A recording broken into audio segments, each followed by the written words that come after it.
The wrestling audience isn't limited to the poorer sections of the Mexican people. It draws enthusiasts from all quarters, women as well as men, and the passions generated at the ringside can be extremely fierce.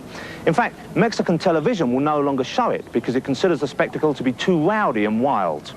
It's also a fix, something which, not surprisingly, no one connected with the sport will actually admit. But the winner has been decided in a private arrangement long before the start.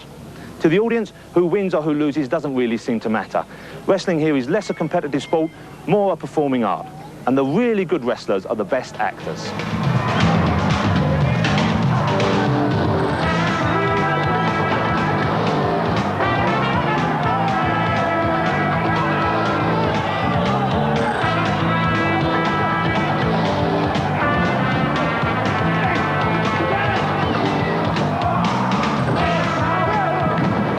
You could be described as a connoisseur of world wrestling.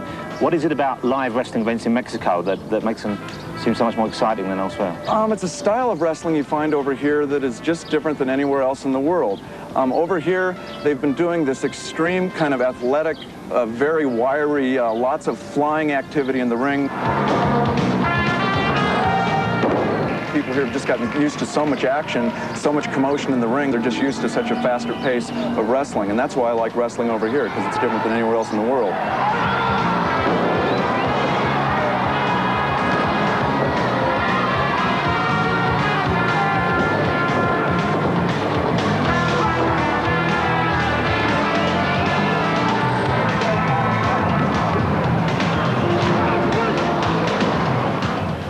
Judging from the crowds here tonight, masked wrestling as a live event has lost none of its popularity.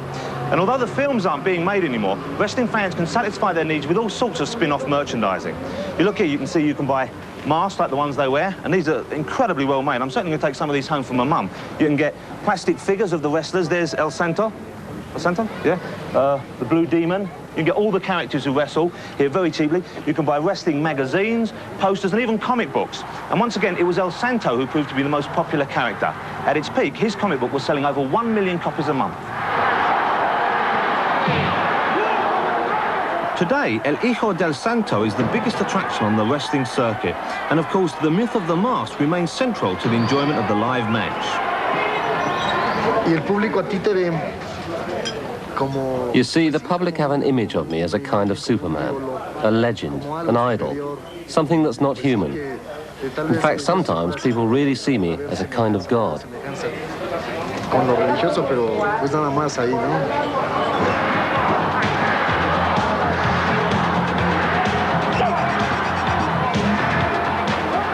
Frequently, El Hijo del Santo faces an opponent who is determined to rip his mask off and reveal his identity.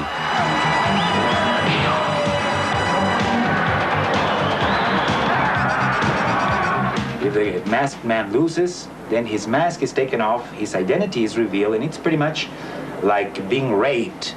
It's pretty much like being exposed. It's something that gets your honor really low. That's pretty bad.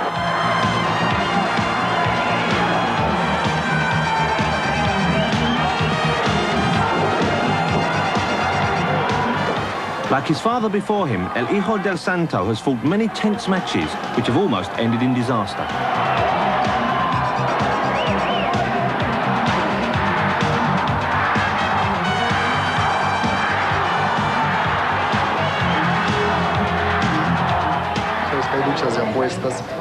Well, there are occasional big money contests where I'm putting my mask at stake against a really tough opponent. And whenever I've had one of these fights, I've had to think very hard about the outcome. And I know that if I lost and I was unmasked, I'd have to retire. The mystery would have gone. Yo creo que me retiraría de la lucha.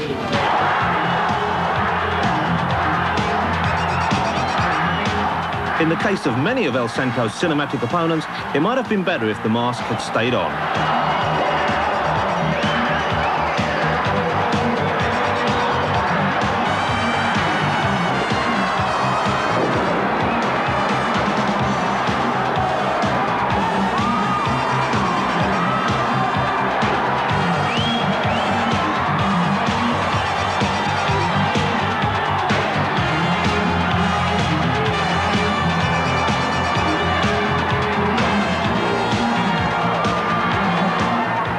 in Mexico get something that is more of a way of life.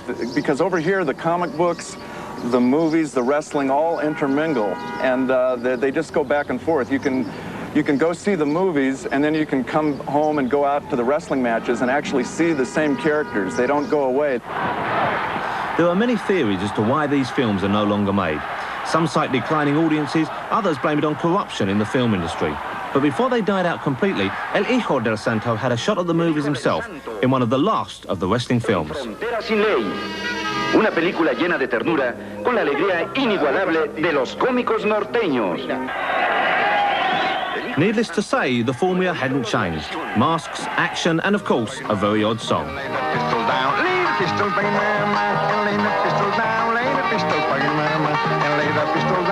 El Hijo del Santo en Frontera Sin Ley. I actually am down here scouting locations for Emmanuel Meets the Aztec Mummy, which I'm planning to shoot here later this year in 3D, all over the world, but particularly here, the place where Santo, Blue Demon, Mil Mascaras, the wrestling women have all done their best work here, and I plan to bring the Aztec Mummy back after 20 years and put him back to work here in the streets where he was born and where he belongs.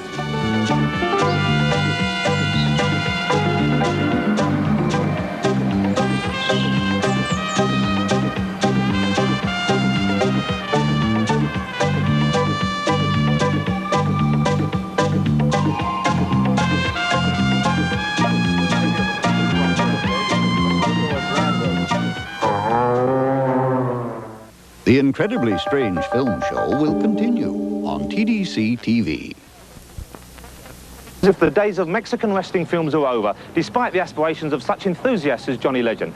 But don't throw away your mask just yet, because it seems that Mexican television are just about to start filming a new series starring El Hijo del Santo, with the formula much the same as that which launched his father to stardom. The legend of El Santo lives on.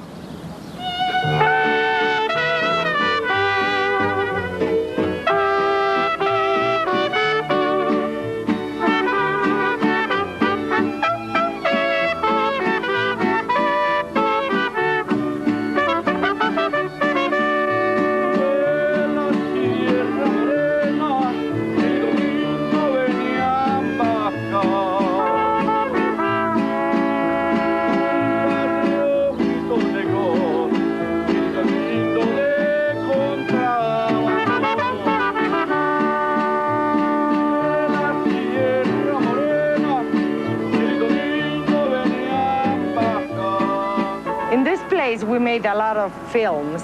Las luchadoras contra la momia, for example, no? Here, the Aztecs, well, they have a meetings. So, Lorena, hello. After more than 20 years, I would like... Oh, at least, I recognize you.